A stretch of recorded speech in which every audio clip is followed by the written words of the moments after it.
یاد رکھو جب اللہ کی طرف سے آزمائش ختم ہونے لگی ہے تو اچانک یہ 4 نشانیاں ظاہر ہونے لگی ہیں۔ یقیناً تمہارا یہ درد میں ڈوبا دل اللہ کی مدد کا منتظر ہوگا کہ کوئی ایسا اشارہ تمہیں ظاہر ہو جو خوشیوں کے تمام بند دروازے تم پر کھول کر تمہاری آزمائش ختم ہونے کا سبب بنے۔ تو سنو، وہ زمین و آسمان کی ہر مخلوق کی خبر گیری کرنے والا اور ہر چیز کے خزانوں کا مالک خود قرآن میں تم سے فرما رہا ہے، اور جو کوئی اللہ پر بھروسہ رکھے گا تو وہ اس کے لیے کافی ہوگا، اور اللہ اپنے کام کو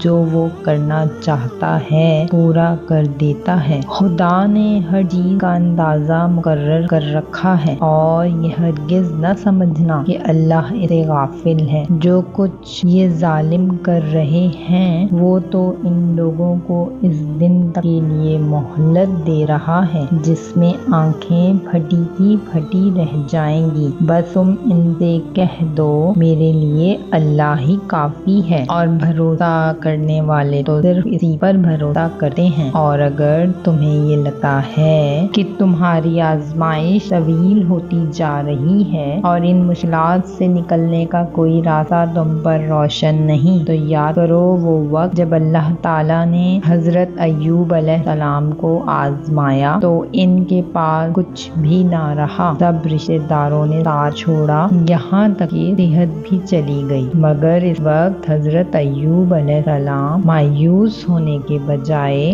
رب کی رحمت کا یقین قائم رکھتے ہوئے منتظر رہے، اور اس وقت انہوں نے رب کریم سے یہ دعا کی کہ اے میرے رب، بے شک مجھے تکلیف آ پہنچی ہے اور تو رحم کرنے والوں میں سب سے زیادہ رحم کرنے والا ہے۔ تو اللہ تعالیٰ نے ان کی وہ دعا قبول کی، اور جو انہیں تکلیف تھی اسے دور کر کے انہیں بڑی عطاؤں اور خوب انعامات سے نوازا۔ یاد رکھو تمہارے رب کا علم اور اس کی عطائیں لامحدود ہیں، اور ایک کوئی بات پوشیدہ نہیں۔ وہ تمہارے ماضی، حال، مستقبل سب کو جانتا ہے، اور جان رکھو جو ساری کائنات کی تدبیر کر رہا ہے وہی تمہاری خوشحالی اور بدحالی، عروج و زوال، اور تمہاری قسمتوں کے بناؤ اور بگاڑ کے عالمگیر انتظام کو سنبھالے ہوئے ہے۔ قرآن پاک میں اللہ تعالیٰ خود فرما رہا ہے، کون ہے جو بے قرار کی دعا سنتا ہے، اور کون اس کی تکلیف کو رفع کرتا ہے، اور وہ کون ہے جس نے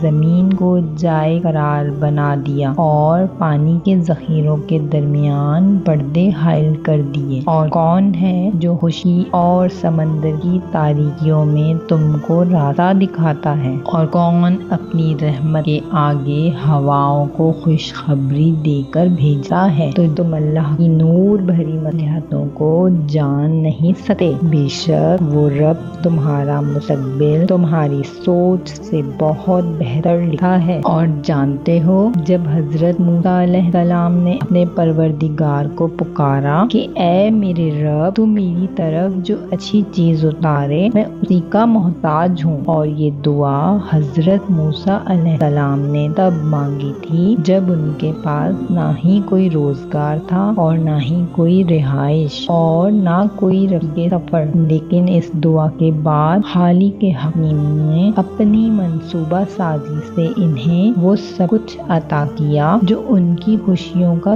سبب بنا۔ اور جانتے ہو وہ ایسی کون سی 4 چیزیں ہیں جو ظاہر کرتی ہیں کہ تمہاری آزمائش اب ختم ہونے والی ہے، جس میں سب سے پہلے چیز تو یہ ہے کہ جب تمہارا دل بات بات پر گھبرانے لگے اور مایوسی تم پر چھانے لگے، اور ایسے میں تم خود کو مطمئن کرنے کے لیے ڈھونڈ ڈھونڈ کر نیکی کرنا شروع کر دیتے ہو، کسی کے درد کا مداوا یا کسی کے دل کا مرہم بننے لگو، تو سمجھ لو تم اللہ کی نگاہ میں آ چکے ہو، کیونکہ تمہارے دل کی بدلتی کیفیت یہ واضح کرتی ہے کہ تمہارے غم اب خوشیوں میں بدلنے والے ہیں۔ اللہ تعالیٰ خود قرآن میں تمہیں اس کا اشارہ دے رہا ہے، اور بھلائی تو انہی کے لیے ہے جنہوں نے اس دنیا میں بھلائی کی ہو، اور اللہ کی زمین بہت وسیع ہے، اور جو لوگ صبر سے کام لیتے ہیں ان کا ثواب انہیں بے حساب دیا جائے گا۔ اور جانتے ہو دوسری کیا خاص نشانی ہے جو تمہاری آزمائش کو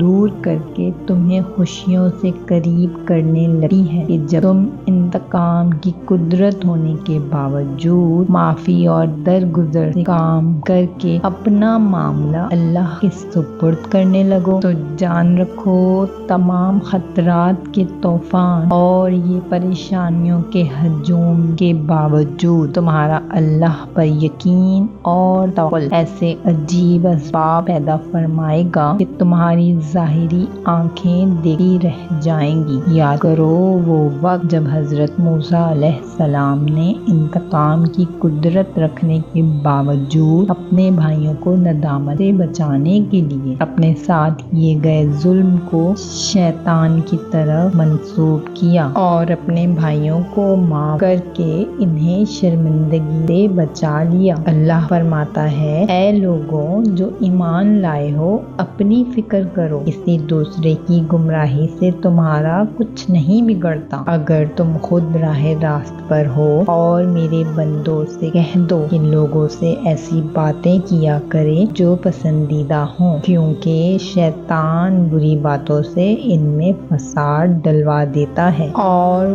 کچھ شک نہیں کہ شیطان انسان کا کھلا دشمن ہے۔ اور جانتے ہو تمہارے رب کی نگاہ التفات کو جو چیز تمہاری طرف سب سے زیادہ مائل کرتی ہے، وہ تمہارا مشکل وقت میں اپنی حاجات کے لیے اسی سے مدد طلب کرنا اور اسی کی طرف ہاتھ پھیلانا ہے، کیونکہ جب تم دعا کے لیے ہاتھ اٹھاتے ہو تو تمہارے دل کی کیفیت آہستہ آہستہ بدل کر خالق سے گفتگو کرنے لگتی ہے، اور تمہیں ہدایت کے روشن راستے پر لے آتی ہے، جسے صراط مستقیم کہتے ہیں۔ اور اگر تمہارے اندر یہ دو چیزیں ظاہر ہونے لگیں تو سمجھ لو یہ اس بات کا واضح اشارہ ہے کہ اللہ ان قریب تمہاری آزمائشوں کو راحتوں میں بدلنے والا ہے، کہ جب تم خوابوں کی دنیا میں خواہشات کے خریدار بننے کے بجائے حقیقت کی دنیا میں رہ کر اپنے حال پر مطمئن رہنے لگتے ہو۔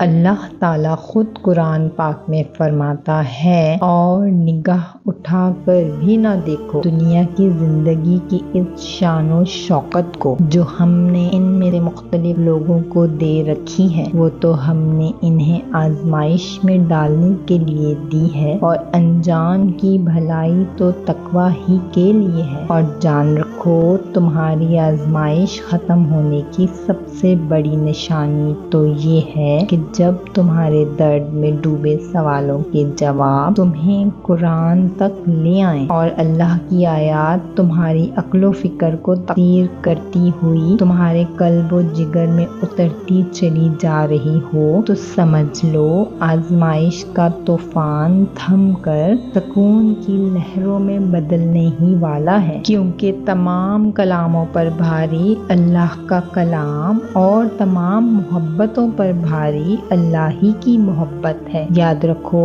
وقت انسان کے لیے عارضی آزمائش لاتا ہے، اور زندگی فتح و شکست کی وہ داستاں ہے جس میں ہر موڑ سے ایک نئی کہانی شروع ہو جاتی ہے۔ مطمئن ہو جاؤ تمہارا رب تمہاری حفاظت اور حمایت پر قادر ہے، اور اس کا صرف ایک اشارہ تمہاری زندگی کے تپتے صحرا کو نخلستان میں بدل دے گا۔ عنقریب تمہارے پہلے دامن اور تمہارے دل کے آنگن کو خوشیوں سے بھر کر اپنی عطاؤں کے معجزات کرنے والا۔ اگر ویڈیو اچھی لگی ہو